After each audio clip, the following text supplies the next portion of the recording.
Kwacha! Kwacha! Dokotala Chakwera!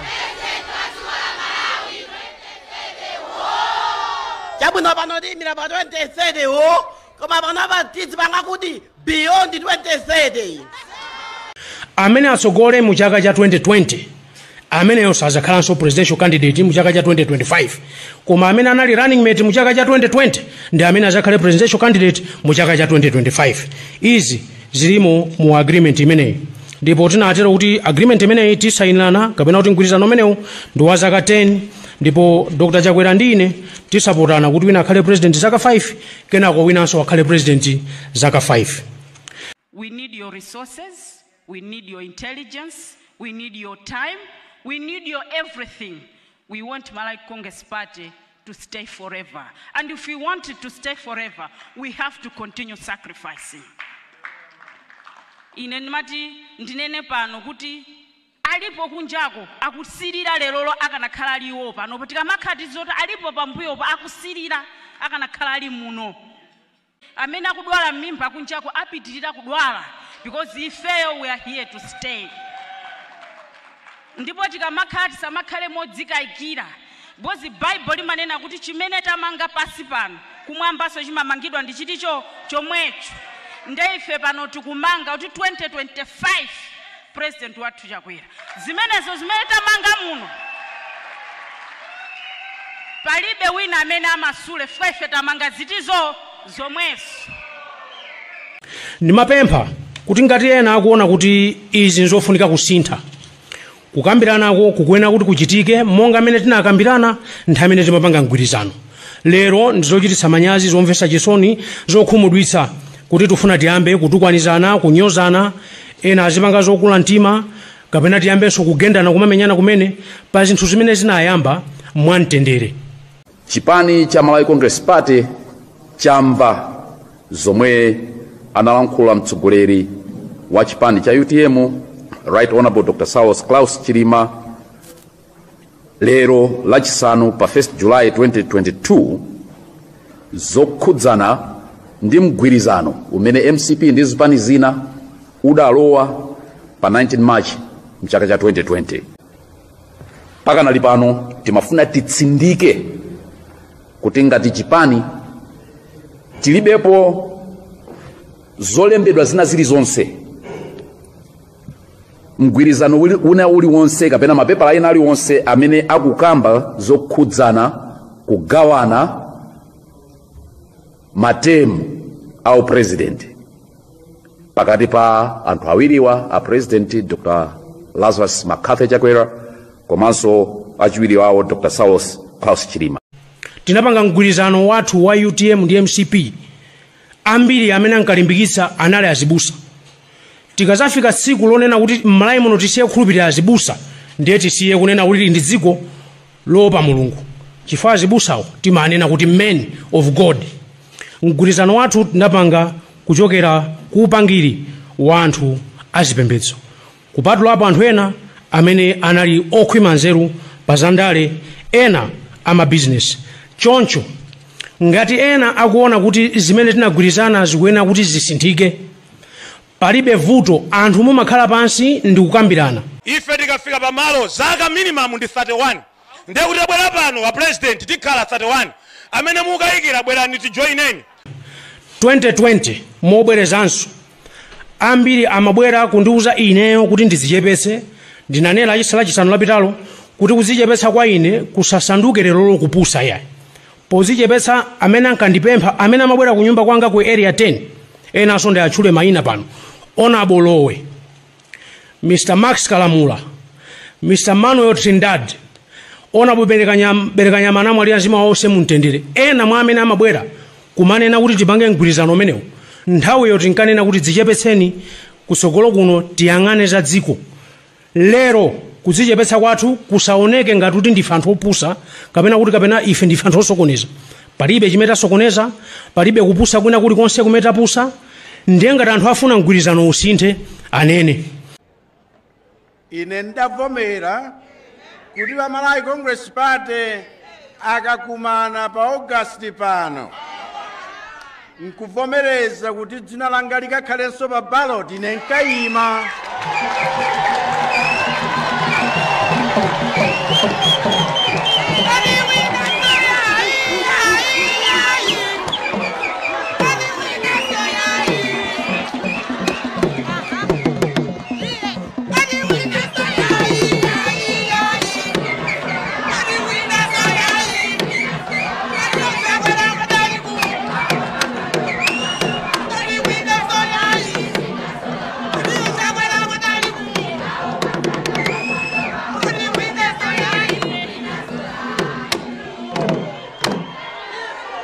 ngati tikuona kuti mgwirizano ndi osafunikira tisachitenso kudikira mpaka na 2025 kandi 2022 yemwe uno kaya 23 tigwirizane kuti mgwirizano uja wathapo koma ukamatha chifukwa chonena kuti boma lilipo linapangidwa pa maziko a mgwirizano umenewo ndiye kuti tizipita ku zisankho zokasankha president kotera kuti ndi mawu amenewa chifukwa chakuti nthawi yatha koma kuti wina alira chifukwa chakwera 2025 wo mpaka na 2030 zikomo kwambiri ndi mawu amenewa ine ndikhale pasi abwana president zikomo kwambiri amene atsogole mu chaka cha 2020 ameneyo sazakhalanso presidential candidate mu chaka cha 2025 koma amene anali running mate mu chaka cha 2020 ndi amene azakhale presidential candidate mu chaka cha 2025 izi zilimo mu agreement imeneyi ndipo tinatero kuti agreement imeneyi tisayinirana kapena kuti mgwirizano umenewu ndi wa zaka 10 ndipo Dr. Chakwera ndi ine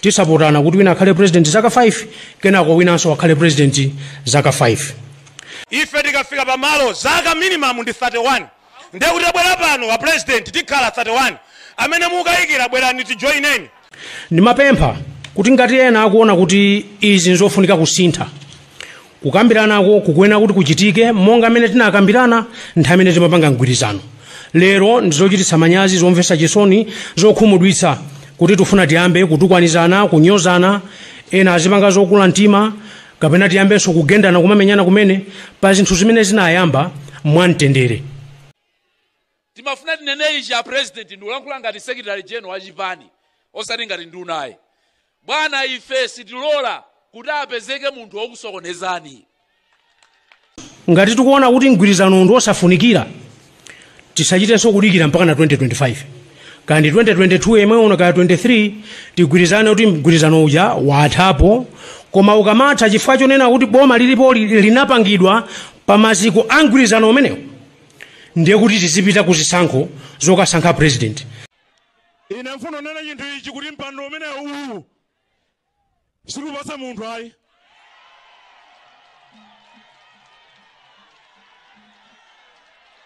mpando usikupereka mpaka 2060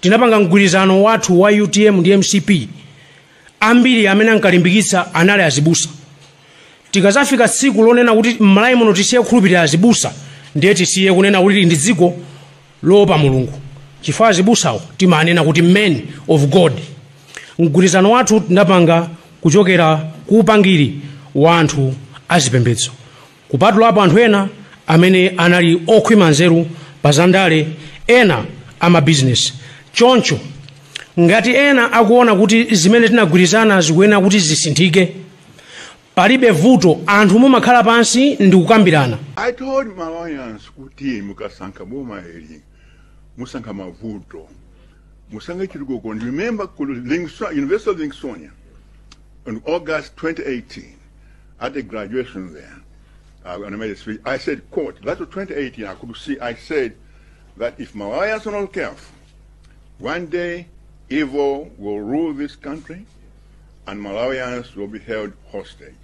Those are exact words, August 2018. inuyo tingosintha dzina kuchoka mwina amene amatchulira wena tikupatseni kuti mkwaniritsi okwaniritsa zimene analonjeza mkwaniritsi Dr. Lazarus Chakwera olemba mulembe chifukwa ena dzana amabwebweta kuti a president palibe chimene akwaniritsa koma mafumu pano anena okha kuti akuziona zimene a president achita ndi zimene akuchita dziko la Malawi ndiye kuti mumvetse bwino dzina loti mkwaniritsi Dr. Lazarus Makafe Chakwera. We need your resources, we need your intelligence, we need your time, we need your everything. We want Malawi Congress Party to stay forever. And if we want it to stay forever, we have to continue sacrificing. Ine ndimati ndinene pano kuti alipo kunjako akusirira lero akanakhala aliwo pano patika makhati zoti alipo pambuyo pa akusirira akanakhala ali muno. Amene akudwala mimba kunjako apitirira kudwala because ifeyo we are here to stay. Ndipo tikamakhati samakhale modzikayikira. Bozi Bible limanena kuti chimene tamanga pasi pano kumwambaso chimamangidwa ndi chiticho chomwecho. Ndeife pano tikumanga kuti 2025 president wathu Chakwera. Zimenezo zimene tamanga muno. Palibe wina amene amasule ife tamanga zitizo zomweso.